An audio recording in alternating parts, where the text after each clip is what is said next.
Ketua Harian Majelis Tinggi dan segenap jajaran pimpinan Partai Demokrat, yang saya hormati Ketua Komite Konvensi dan segenap anggota serta hadirin sekalian dan para tamu undangan. Assalamualaikum warahmatullahi wabarakatuh. Selamat malam dan salam sejahtera. Izinkan pada kesempatan ini kami berbagi visi mengenai Indonesia. Kami beri judul Indonesia Kita Semua. Republik ini merdeka bukan sekedar untuk menggulung kolonialisme. Republik ini hadir untuk menggelar kesejahteraan, kemakmuran, dan keadilan sosial bagi seluruh rakyat Indonesia.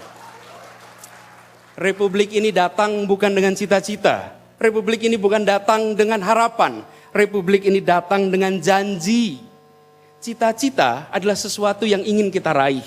Bila kita berhasil meraihnya, maka kita syukuri. Tapi bila gagal, kita revisi cita-cita itu. Republik ini berjanji dan janji tidak bisa direvisi. Janji harus dilunasi pada setiap anak bangsa Indonesia.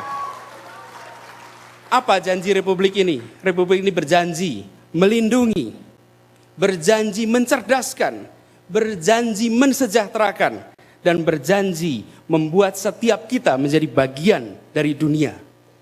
Janji ini bukan janji pemerintah. Janji ini adalah janji seluruh bangsa Indonesia. Karena itu, saya merasa terpanggil untuk turun tangan rame-rame melunasi janji kemerdekaan kita. Ini bukan sekedar tanggung jawab pemerintah, ini tanggung jawab kita semua. Karenanya, panggilan ini adalah panggilan untuk sama-sama. Mari kita lunasi janji ini. Kita berjanji melindungi. Artinya apa? Republik ini tidak dirancang untuk melindungi minoritas. Tidak dirancang untuk melindungi mayoritas.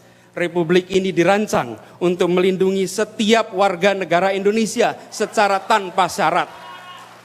Siapapun, dimanapun, agama apapun, keyakinan apapun, etnis apapun, bahasa apapun, memiliki hak yang sama untuk mendapatkan perlindungan dari Republik ini. Yang kedua, kita berjanji untuk mensejahterakan. Kita berjanji untuk mencerdaskan. Dan kita lihat di sini, alhamdulillah hari ini penduduk kita 240 juta orang. Pada saat kita merdeka, penduduk kita sekitar 70-an juta. Ada yang menyebut 73 juta. Dan dari 73 juta itu, 95% buta huruf. Mereka memiliki seluruh persyaratan untuk pesimis. Terbelakang, miskin, tak terdidik. Hari ini penduduk kita 240 juta. Dan 95% buta huruf itu hari ini tinggal 8%. Tak banyak bangsa di dunia yang bisa mengubah dari buta huruf total menjadi melek huruf total seperti sekarang. Tak banyak bangsa di dunia bisa melakukan itu. Dan Indonesia melakukan ini. Dan hari ini kita memiliki seluruh persyaratan untuk optimis. Karena itu kita turun tangan sama-sama membangkitkan optimisme Republik ini. Tapi itu tidak cukup. Hari ini yang terdidik pendidikan tinggi hanya 8%. Dan bila kita lihat hari ini, yang berada di ruangan ini, yang bisa berdiri di sini, yang bisa mengelola, yang bisa merasakan kemajuan adalah mereka yang terdidik. Mereka yang merasakan manfaat ketercerdasan. Mereka yang diangkat naik kelas. 45% lebih hari ini masih berpendidikan SD. Kalau kita ingin maju menjadi bangsa yang besar, jangan fokus pada material. Jangan fokus pada sumber daya alam. Tapi fokus pada manusia Indonesia. Kunci memajukan Indonesia pada manusianya. Tapi kita sering merasa kekayaan terbesar kita adalah minyak, gas, tambang, laut, hutan. Itu kekayaan, tapi kekayaan terbesar adalah manusia Indonesia. Itu kekayaan terbesar kita. Begitu manusianya terkembangkan, manusianya tercerdaskan, maka seluruh potensi ini bisa diubah menjadi potensi yang membuat kita meraih kesejahteraan. Karena itu saya melihat mengembangkan manusia jadi kunci. Dan saya garis bawahi, mengembangkan manusia bukan semata-mata sumber daya. Kenapa? Karena manusia harus dikembangkan seutuhnya. Dalam mengembangkan ini yang paling krusial hari ini di Indonesia, kita sekarang berapa waktu ini dihantam dengan tsunami korupsi. Korupsi di segala level. Tapi kita harus perhatikan, korupsi adalah gejala. Penyakitnya adalah defisit integritas. Tiadanya integritas. Karena itu pendidikan kita adalah untuk membangun integritas, menghasilkan orang-orang jujur, orang-orang berkarakter yang bila diberi amanah, maka dia akan mengubah amanah itu menjadi kebahagiaan, kemajuan, dan kesejahteraan bagi semua. Pendidikan adalah kunci.